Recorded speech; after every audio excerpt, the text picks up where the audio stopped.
Visakha వాజీ news కు స్వాగతం. నేను జ్యోతి. ముందుగా హెడ్లైన్స్ చూద్దాం. సైబర్ క్రైమ్ నియంత్రణ దిశగా BSNL commercial communication workshop. Private సంస్థల టారిఫ్లకు పోటీగా 5G సేవలు అందించేందుకు సిద్ధంగా ఉన్నామన్న అధికారులు.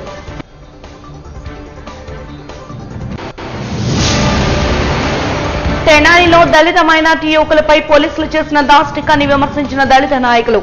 దళితులపై రెడ్ బుక్ రాజ్యాంగాన్ని అమలుపరుస్తున్నారన్న వైఎస్ఆర్సీపీ మహిళా ప్రతినిధి మంచా నాగేశ్వరి.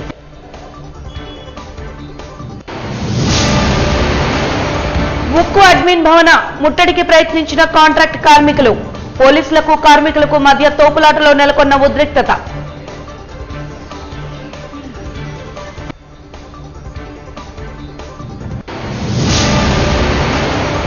ఇక వివరాల్లోకి వెళ్తే విత్తన బంతులతో సామాజిక వనాలు పెంచడం అవసరమని ఆంధ్రప్రదేశ్ ఎన్సీసీ 13వ battalion LT colonel commanding officer Neeraj Kumar తెలిపారు. ఇందిరాగాంధీ జువలాజికల్ పార్క్ లో క్యూరేటర్ జి మంగమ్మ అధ్యక్షతన గ్రీన్ క్లైమేట్ టీం వ్యవస్థాపక కార్యదర్శి జవి రత్నం నేతృత్వంలో నేడు ఎన్సీసీ క్యాడెట్లతో ఔషధ గుణాలు ఉన్న పక్షుల గూళ్లు పెట్టుకుని పక్షులకు ఇతర జీవులకు ఆహారాన్ని ఇచ్చే చెట్ల విత్తనాలతో విత్తన బంతులు తయారు చేయించడం జరిగిందని తెలిపారు. 10,000 సంవత్సరాల క్రితం వ్యవసాయం చేయడం ప్రారంభించిన కాలంలో విత్తన బంతులు తయారు చేసి తమకు అవసరమైన చోట సామాజిక వనాలను పెంచారని ఆయన వివరించారు.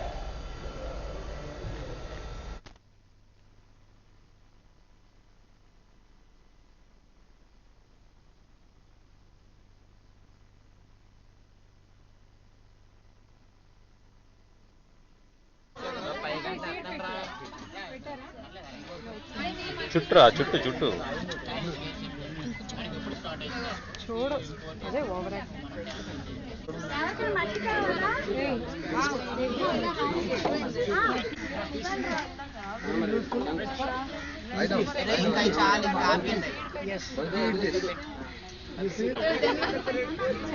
ఇందులో ఎవరైనా పిల్లలు బాగా మాట్లాడేవాళ్ళు కావాలి. వాళ్ళు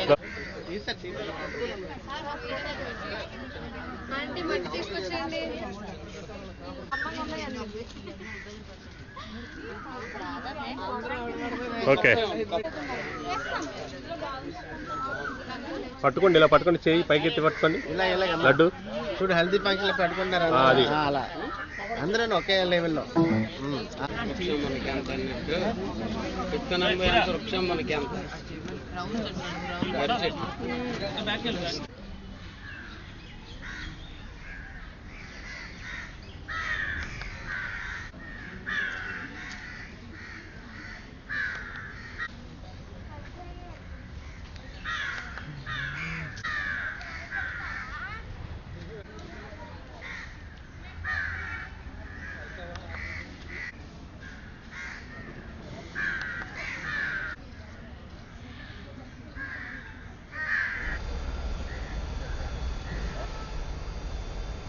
సైబర్ క్రైమ్ ను నియంత్రించే దిశగా BSNL unsolicited commercial communications and spam పేరుతో కమ్యూనిటీ వర్క్ షాప్ ను నిర్వహించినట్లు ఉన్నతాధికారి పాల్ విలియమ్స్ తెలిపారు.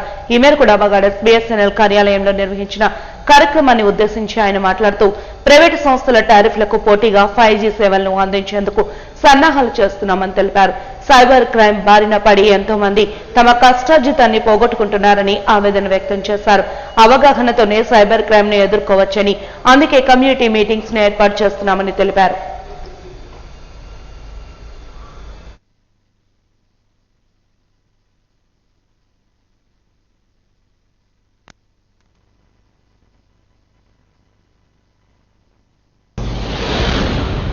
ఈరోజు బిఎస్ఎన్ఎల్ తరఫున unsolicited commercial communications related awareness workshop arrange చేశాం. ఈ వర్క్షాప్ సందర్భంగా ఎంతమంది అమాయకులైన ప్రజల నుండి ఈ సైబర్ నేరగాళ్ళు వారి సంపాదనను దోచుకొని వారికి నష్టాన్ని కలుగజేస్తున్నారు. మొబైల్ ఫోన్ మనకి ఎంత సదుపాయమో దాన్ని సరిగా మనం వినియోగించకపోతే దానివల్ల వచ్చే ప్రమాదాలు కూడా అంత తీవ్రంగా ఉంటాయి. ఆ విషయాలన్నీ ఈ యొక్క వర్క్షాప్లో దానికి ప్రికాషనరీ మెజర్స్ ఏంటో కూడా చర్చించబోతున్నాం.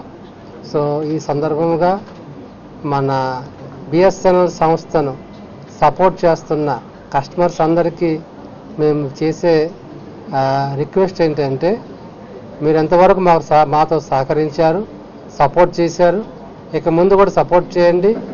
ఆలస్యమైనప్పటికీ 4G సేవలు మేము ప్రారంభించాము. త్వరలోనే 5G సేవలు కూడా బిఎస్ఎన్ఎల్ తరపున అందిస్తామని ఈ యొక్క వర్క్షాప్ సందర్భంగా మీకు తెలియజేస్తున్నాం. ఇక ముందు రోజుల్లో మీరు ఆశించిన రీతిలో నాణ్యమైన సేవలు బిఎస్ఎన్ఎల్ కూడా అందించి ప్రైవేట్ సంస్థలకు కాంపిటేటివ్గా ఉండి ప్రైసెస్లో టారిఫ్లో వారికంటే కాంపిటేటివ్ టారిఫ్ మేము ఇచ్చి మీకు మెరుగైన సేవలు అందిస్తామని ఈ సమయంలో తెలియజేస్తూ ఇంతవరకు సహకరించినందుకు మిమ్మల్ని అందరికీ మా తరపున కృతజ్ఞత. పోలీస్ వృత్తిలో ఉంటూ గూండాల్లో ప్రవర్తిస్తున్న ఖాకీలను అదుపులో పెట్టడంలో వకీల్ సాబ్ విఫలమయ్యారని దళిత నాయకులు వైరాజు తదితరులు ఆరోపించారు. తెనాలిలో దళిత మైనార్టీ యువకులపై పోలీసులు అమానుషంగా ప్రవర్తించారంటూ ఎల్ఐసి బిల్డింగ్ అంబేద్కర్ విగ్రహం వద్ద నిరసన బటపట్టారు. ఈ సందర్భంగా వారు రాష్ట్ర కూటమి ప్రభుత్వం దళితులపై దాడులకు పోలీసులను ప్రేరేపిస్తున్నారంటూ మండిపడ్డారు. దళితులపై దాడి చేసిన ఖాకీ గుండాలపై చర్యలు చేపట్టాలని డిమాండ్ చేశారు. కూటమి ప్రభుత్వాన్ని దళితులపై దాడులు జరుగుతున్న చర్యలు చేపట్టే దాఖలాలు లేవంటూ ఆవేదన వ్యక్తం చేశారు.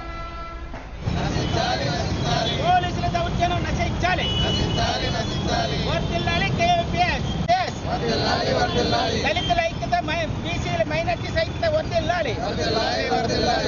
మైనార్టీస్ బీసీలని దళితుల్ని దాడి పోలీసుల దౌర్జన్యం నశించాలి. పోలీసుల మీద చర్య వెంటనే తీసుకోవాలి. చర్య తీసుకోవాలి. టీఆర్ మీద వెంటనే చర్య తీసుకోవాలి. పోలీసుల దౌర్జన్యం నశించాలి. దళితులు మైనార్టీపై చిన్న చూపు చూస్తే ఊరుకునేది లేదు. దళిత మహిళలని లేదు. దళితులపై దాడి చేసిన వాళ్ళపై చర్య తీసుకోవాలి. నిన్న తెనాలిలో ఇద్దరు దళిత యువకులు అలాగే ఒక మైనార్టీ యువకుడి మీద పోలీసులు నడి రోడ్డు మీద గూండాయిజం చలాయించారు. ఇది చాలా దారుణం. ఈ మధ్య కాలంలో రాష్ట్ర ప్రభుత్వం, ఈ కూటమి ప్రభుత్వం వచ్చిన తర్వాత దళితుల మీద రోజు రోజుకి దాడులు జరుగుతున్నాయి. అయినా సరే ఈ కూటమి ప్రభుత్వం పట్టించుకునే పాపానికి పోవటం లేదు. దళితుల కోసమే పాటుపడుతున్నామని చెప్పిన ఈ రాష్ట్ర కూటమి ప్రభుత్వం ఈ రకంగా చేయడం బీజేపీ యొక్క మోచేతి కింద నీళ్లు తాగుతూ ఈరోజు పూర్తిగా దళిత వ్యతిరేక చర్యలకు పాల్పడడం జరుగుతుంది. ఆ యువకులు చేసిన పాపం ఏంటనేది సందర్భంగా మేము అడుగుతున్నాం. పోలీసులు కేసు పెట్టాలంటే, అక్రమ కేసులు పెట్టాలంటే ఎంతకైనా దిగజారుతారు, ఎంత గూండాయిజానికైనా, ఎంత అమానుషానికైనా పాల్పడతారని ఈ తెనాలిలో జరిగిన ఖాకీల గూండాల యొక్క ప్రవర్తన మనం చూస్తే తెలుస్తుంది. ఈరోజు దళితుల మీద, దళితులను రక్షించవలసిన ఈ పోలీసులు ఈ రకంగా దళితుల మీద దాడి చేసి కేవలం ఓ తప్పుడు కేసులు ఒప్పుకోమని గంజాయి కేసు పెడితే ఆ దళితులు వ్యతిరేకించారు. మేము ఆ కేసు పెట్టడానికి ఒప్పుకోమని చెప్పినందుకు వాళ్ళని శుభ్రం చెదగబాది మనం ఇక్కడ పత్రికలో చూస్తున్నాం. ఏ రకంగా కాలు తొక్కి, బూట్లతో తొక్కి, వాళ్ళని లాఠీలతో అరికాల మీద కొట్టి నానా ఇబ్బందులు పెట్టి వాళ్ళని చావగొట్టడం జరిగింది. ఈ విధానాన్ని కులవేత్త వ్యతిరేక పోరాట సంఘం అలాగే ఆవాస్ కమిటీ తీవ్రంగా వ్యతిరేకిస్తుంది. రాష్ట్ర ప్రభుత్వం కళ్ళు తెరవాలి. ఇక్కడ వకీల్ సాబ్ ఎక్కడున్నారో, అలాగే గబ్బర్ సింగ్ ఎక్కడున్నారో మనకు తెలియని పరిస్థితి. ఈరోజు దళితుల మీద జరుగుతున్న దాడిని వీళ్ళు ఏం చేస్తున్నారు, చంద్రబాబు నాయుడు ఏం చేస్తున్నారని సందర్భంగా అడుగుతున్నాం. అలాగే ఈ ఖాకీలు చేస్తున్న ఈ గూండాయిజాన్ని అరికట్టాలి. ఎందుకంటే రోజు రోజుకి ఎక్కడ పడితే అక్కడ పోలీసులు అక్రమ చర్యలు, అక్రమ కేసులు బనాయించడం, ఎవరైనా ఒప్పుకోకపోతే వాళ్ళ మీద దాడులు చేయడం, ఈ రకంగా అక్రమ కేసులు బనాయించడానికి కుట్ర చేస్తున్నారు. ఈ కుట్రలన్నింటినీ కూడా పెద్ద ఎత్తున ప్రజలు వ్యతిరేకించాలి. మొత్తం దళిత సంఘాలన్నీ ఒకటై రాబోయే కాలంలో ఈ పోలీసులు ఎవరైతే తెనాలి పోలీసులు ఉన్నారో వాళ్ళ మీద చర్య తీసుకోకపోతే పెద్ద ఎత్తున ఆందోళన చేస్తామని సందర్భంగా తెలియజేస్తున్నాం. హోంమంత్రి దళితురాలై ఉండి దళితులకు రక్షణ లేకుండా పోయిందని విశాఖ జిల్లా వైఎస్ఆర్సీపీ అధికార ప్రతినిధి మంచ మల్లేశ్వరి ఆవేదన వ్యక్తం చేశారు. విశాఖ మద్దిలపాలెం పార్టీ కార్యాలయంలో ఏర్పాటు చేసిన విలేకరుల సమావేశంలో ఆమె మాట్లాడారు. దళితులపై పోలీసులు థర్డ్ డిగ్రీ ప్రయోగించడం దారుణమన్నారు. ఒక సీఐ దళితుల కాలు తొక్కితే మరొక సీఐ లాఠీతో దారుణంగా కొట్టారన్నారు. దళితులను చిత్రహింసలకు గురి చేశారని, కూటమి పాలనలో దళితులకు రక్షణ కరువైందన్నారు. హోంమంత్రి అనిత నియోజకవర్గంలో దళితులను బహిష్కరించిన ఘటనను గుర్తు చేశారు. హోంమంత్రి నియోజకవర్గంలో దళితులను టీడీపీ నాయకులు చావగొట్టారంటూ విమర్శలు చేశారు. దళితుల మీద దాడి చేసిన వారిపై ఇప్పటి వరకు ఎటువంటి చర్యలు తీసుకోలేదన్నారు. దళితులు కూటమి ప్రభుత్వాన్ని బహిష్కరించే రోజులు దగ్గరలోనే ఉన్నాయంటూ హెచ్చరించారు.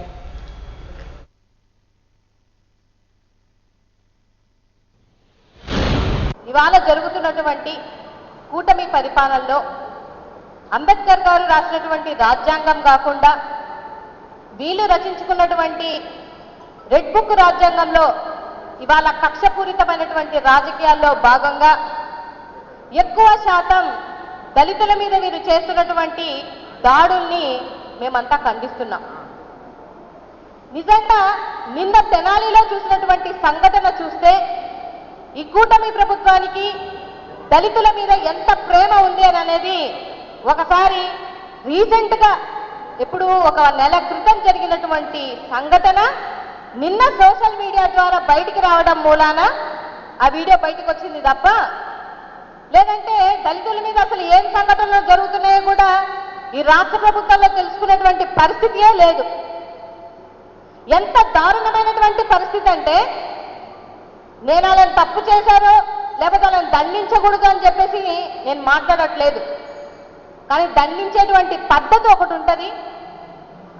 ఏ రుజువులు లేకుండా మీ కక్షపూరిత రాజకీయంలో భాగంగా ఒక సిఐ కర్ర తీసుకొని కొట్టుంటే ఇంకొక సిఐ బూటుకాలతో ఆ కుర్రాడి కాలు మీద పెడితే ఇంకొక పోలీసు వచ్చేసి కర్రలు ఇస్తుంటే ఇంకొక పక్కన ఉన్నటువంటి పోలీసులందరూ వీడియోలు తీసుకుంటూ ఆనందం పొందుతున్నారు.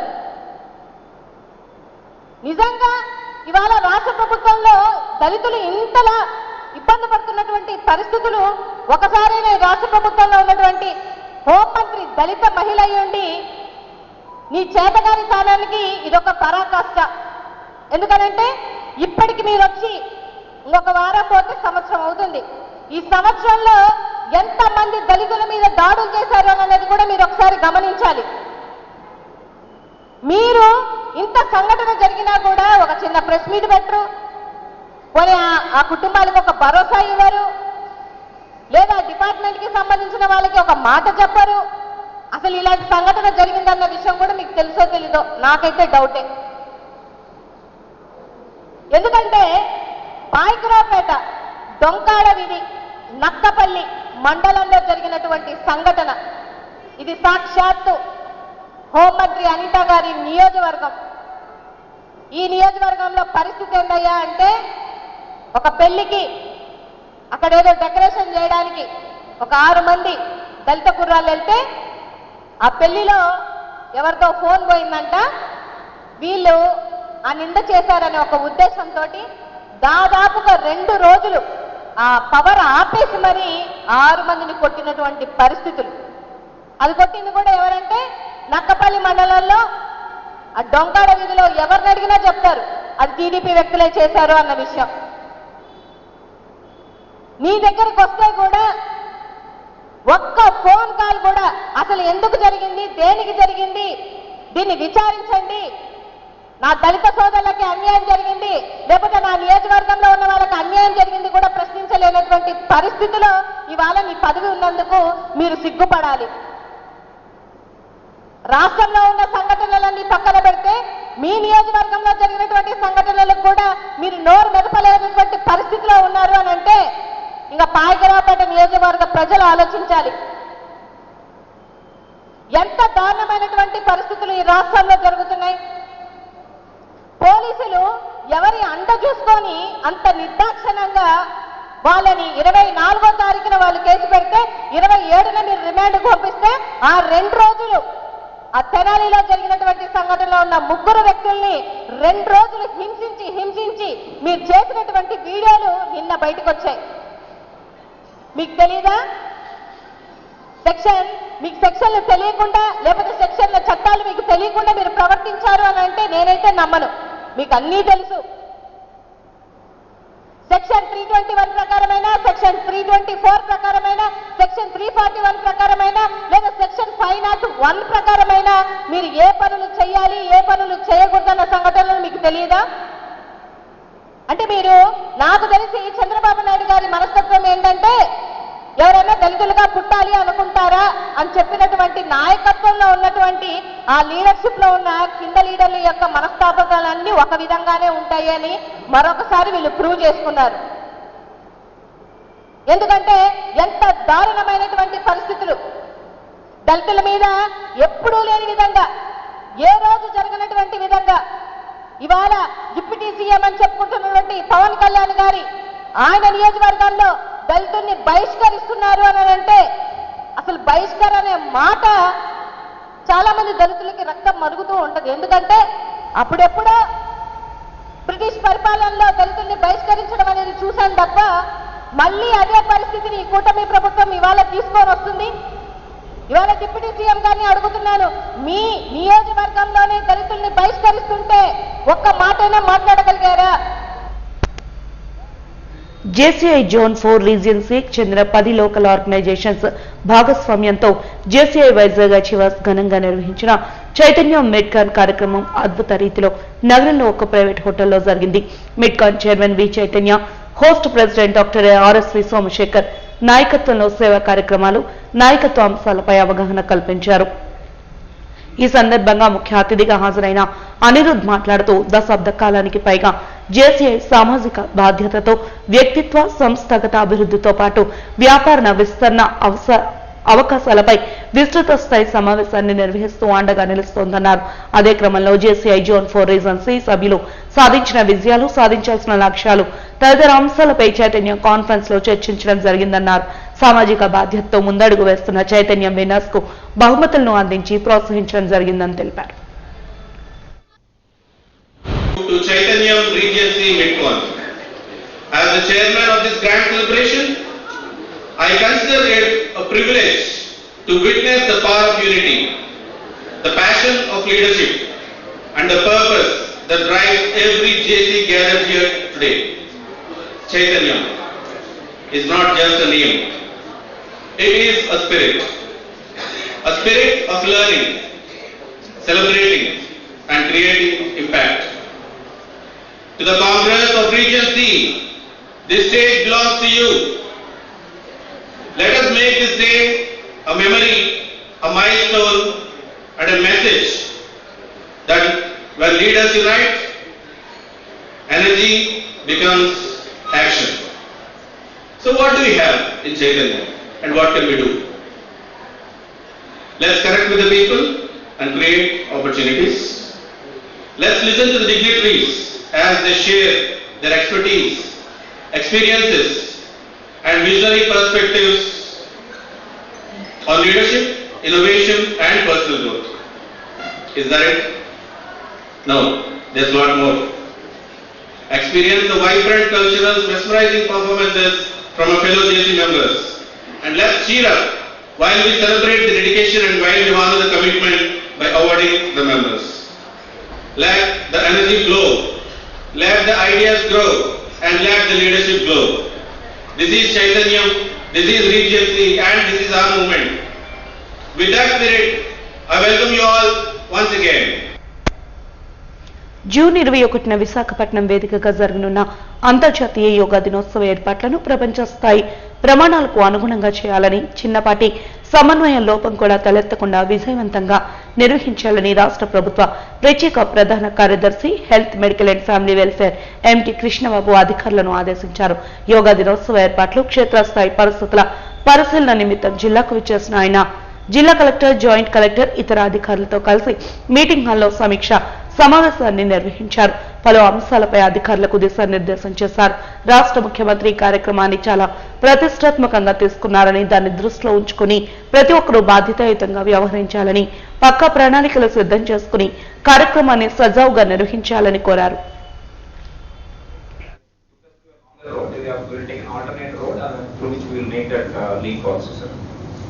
So what we are expecting, sir, and as I explained, sir, maybe we have a little less turnout on that particular case. Next. So this is with respect to the numbers, sir, which incorporate in the map, sir. A drop point, what is the point? And it is one clear system, sir. And every drop point we will sketch over the example. We have compartment to monitor this movement of vehicle and the parking and those things. Parking, major thing would be traffic and parking. Traffic and parking is major thing. So we should have an exclusive control. We will have one bus in charge of putting charge. That's why it's just putting charge and breakfast also. What we have thought of is decentralized booking. Sir. Booking itself will happen in some 10 places closer to the have adequate numbers. Sir. One checklist they will be able to deliver. Sir. Emergency years can they perform? Not they will only be volunteers. Adokati manamu whoever is handling that. So next.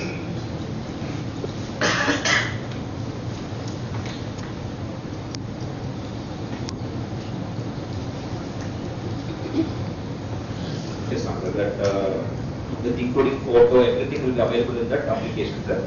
So number of connecting roads are limited, especially between Pedarushikkonda and Timapuram, sir. That there also after Kaplapara and Timapuram, the stretch is limited, sir.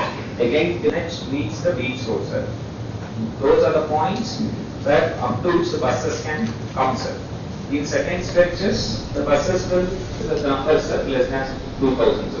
Rushikkonda also we have taken only 2,000. We are because of the narrow stretch. We have. University ర్యాంకులైన campus ప్లేస్మెంట్లైన ఆదిత్య విద్యార్థులే రారాజులని మరొకసారి నిరూపించారంటూ కళాశాల secretary doctor సుగ్నారెడ్డి ఆనందాన్ని వ్యక్తం చేశారు. Andhra university ICET 2025 degree వివిధ విభాగాలలో 1, 2, 3 ర్యాంకులతో పాటు మొత్తం 12 ర్యాంకులను ఆదిత్య డిగ్రీ విద్యార్థులే కైవసం చేసుకున్నారని తెలిపారు. ఈ మేరకు రామ్నగర్లోని కళాశాల ప్రాంగణంలో ఏర్పాటు చేసిన విలేకరుల సమావేశంలో విద్యార్థులను వారి తల్లిదండ్రులను అభినందించారు. ఈ సందర్భంగా chairman doctor N Sesha Reddy, Andhra university registrar professor EN Dhanunjaya Rao తదితరులు అభినందించి ప్రశంసా పత్రాలను అందజేశారు. ఆదిత్య డిగ్రీ కళాశాలలో ఉన్నతమైన విద్యా ప్రమాణాలు, అధ్యాపకుల కార్యదక్షతను కొనియాడారు.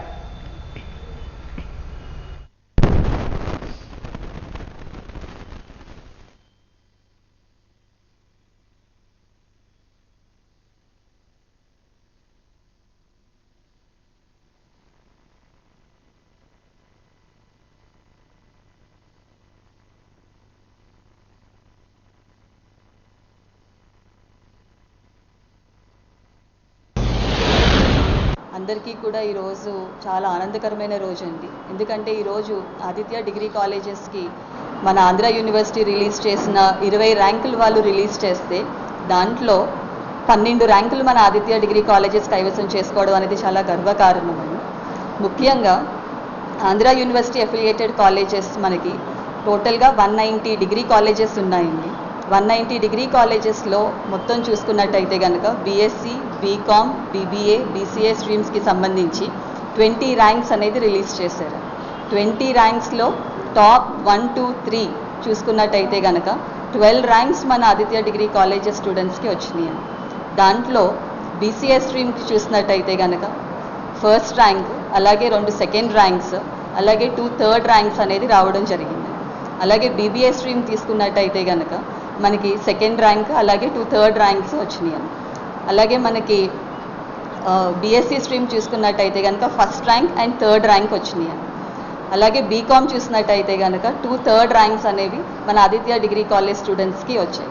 So all the credit actually goes to our chairman doctor N Sesha Reddy గారు. బికాస్ డే 1 నుంచి కూడా సిఆర్టీ ట్రైనింగ్ అనేది పెట్టడము, అలాగే all this credit actually goes to hour academic director doctor Naidu గారు and all the principals, all the faculty members, especially parents and their students as well. Because ఈ ranks అనేవి మనకి కేవలం అకాడమిక్స్లోనే కాదు, మనకి ప్లేస్మెంట్స్ చూసినప్పటికీ కూడా ప్రతి ఇయర్ ఆల్మోస్ట్ ఇది థర్డ్ అకాడమిక్ ఇయర్ వరుసగా చూసినట్టయితే 10,000 పైగా ప్లేస్మెంట్స్ ఉద్యోగాలు మన డిగ్రీ కాలేజ్ స్టూడెంట్స్కి వచ్చేవండి. శ్రీకాకుళం నుంచి మనకి ఒంగోలు వరకు చూసుకున్నట్టయితే దాంట్లో ఈ అకాడమిక్ ఇయర్ ఒక రికార్డ్ ఏంటి అంటే 15,000 పైగా ఉద్యోగాలు అనేవి మన ఆదిత్య డిగ్రీ కాలేజ్ స్టూడెంట్స్కి వచ్చినాయి. సో ఇదొక రికార్డ్ కేవలం ఏంటంటే ఒక స్టేట్కే కాదు, బట్ ఓవరాల్ నేషనల్లో చూసుకున్నట్టయితే కనుక ఏ ఒక్క కాలేజ్కి కూడా ఇన్ని ప్లేస్మెంట్స్ అనేది రాలేదండి. So we are really proud to say that all the credit actually goes to our students as well. అలాగే మన కేవలం వైజాగ్ రీజియన్కి చూసుకున్నట్టయితే కనుక 5,000 ఉద్యోగాలు, 5,000 ఉద్యోగాలు అనేది రావడం జరిగిందండి. దాంట్లో ఏంటంటే మొత్తం స్టూడెంట్స్ని చూసినట్టయితే కనుక 96% స్టూడెంట్స్కి ఉద్యోగాలు అనేవి వచ్చాయి. So I really appreciate every one of them. ఎందుకంటే కేవలం ప్లేస్మెంట్స్లోనే కాదు, అకాడమిక్స్ చూసుకున్నట్టయితే కూడా మన స్టూడెంట్స్ అనేవి ఏంటంటే వాళ్ళ సత్తా చాటారు, వాళ్ళ ర్యాంక్స్ అనేది ప్రూవ్ చేసుకున్నాండి. So we are really happy about it. అలాగే మన chairman sir doctor N Sesha Reddy గారి విజన్ ఏంటి అంటే, ఒక స్టూడెంట్ బయటికి వెళ్ళినప్పుడు ఒక చేత్తో డిగ్రీ పట్టా ఉండాలి, మరొక చేత్తో ఆఫర్ లెటర్స్ అనేవి మినిమం 2 లేదా 3 ఆఫర్ లెటర్స్తో వెళ్ళాలి అనేది ఒక విజన్. సో ఆ విజన్ని ఎప్పుడూ కూడా సక్సెస్ఫుల్గా all the support of principals and parents ఇది ఎప్పుడూ కూడా ఎవ్రీ అకాడమిక్ ఇయర్ మనకి ప్రూవ్ చేసుకుంటూనే జరుగుతుంది. ఎందుకు అంటే డే 1 స్టూడెంట్ జాయిన్ అయినప్పటి నుంచి కూడా మన దగ్గర క్యాంపస్ రిక్రూట్మెంట్ ట్రైనింగ్ అనేది అభ్యాస్ పోర్టల్లో ఇవ్వడం జరుగుతుంది. ప్లస్ ఎంతో రెప్యుటేషన్ ఉన్న ఐఐటీస్ కానీ ఐఐఎమ్స్ కానీ వాళ్ళు, అలాగే ప్రెస్టీజియస్ యూనివర్సిటీస్ కానీ అమెజాన్ వెబ్ సర్వీసెస్ అని, మెర్న్ స్టాక్ అని, మైక్రోసాఫ్ట్ వాళ్ళతోని MOUs అనేది చేసుకోవడం జరుగుతుంది. కానీ మన Aditya degree college is the first college in south India. వాళ్ళు మెయిన్గా ఏంటి అంటే అమెజాన్ వెబ్ సర్వీసెస్తోని, అలాగే మెర్న్ స్టాక్ అని, సిస్కో అని వీళ్ళందరితోని కూడా MOUs చేసుకొని ఎక్స్క్లూజివ్గా కోడింగ్ అనే దాని పట్ల ప్రత్యేకమైన శ్రద్ధ తీసుకుంటూ కూడా right from first year university ఇచ్చిన సిలబసే కాకుండా అదనంగా కూడా సర్టిఫికేషన్ కోర్సెస్ ఇచ్చి వాళ్ళు గత వారం రోజులుగా విధులు బహిష్కరించి సమ్మె నిర్వహిస్తున్న ఉక్కు కాంట్రాక్టు కార్మికులు నేటి ఉదయం ఉక్కు అడ్మిన్ భవనం ముట్టడికి ప్రయత్నించారు. వందలాది మంది ఉక్కు కాంట్రాక్ట్ కార్మికులు అడ్మిన్ బిల్డింగ్ ముట్టడికి ప్రయత్నం చేయడంతో పోలీసులు అడ్డుకున్నారు. ఈ నేపథ్యంలో కార్మికులు పోలీసులకు మధ్య తోపులాట జరగడంతో కార్మికుల నాయకుడు భాస్కర్ అస్వస్థతకు గురయ్యారు. దీంతో ఆయన్ను ఆసుపత్రికి తరలించారు.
వాజీ న్యూస్ ముగించే ముందు హెడ్లైన్స్ మరొకసారి చూద్దాం.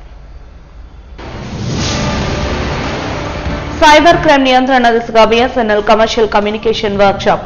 ప్రైవేట్ సంస్థల టారిఫ్లకు పోటీగా 5G సేవలు అందించేందుకు సిద్ధంగా ఉన్నామన్న అధికారులు.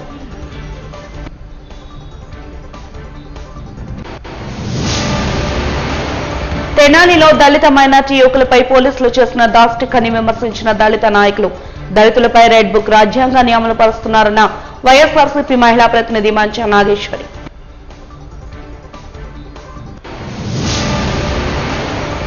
ఉక్కు అడ్మిన్ భవన ముట్టడికి ప్రయత్నించిన కాంట్రాక్ట్ కార్మికులు. పోలీసులకు కార్మికులకు మధ్య తోపులాటలో నెలకొన్న ఉద్రిక్తత.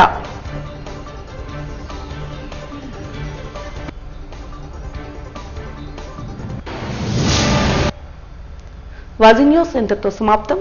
నమస్కారం.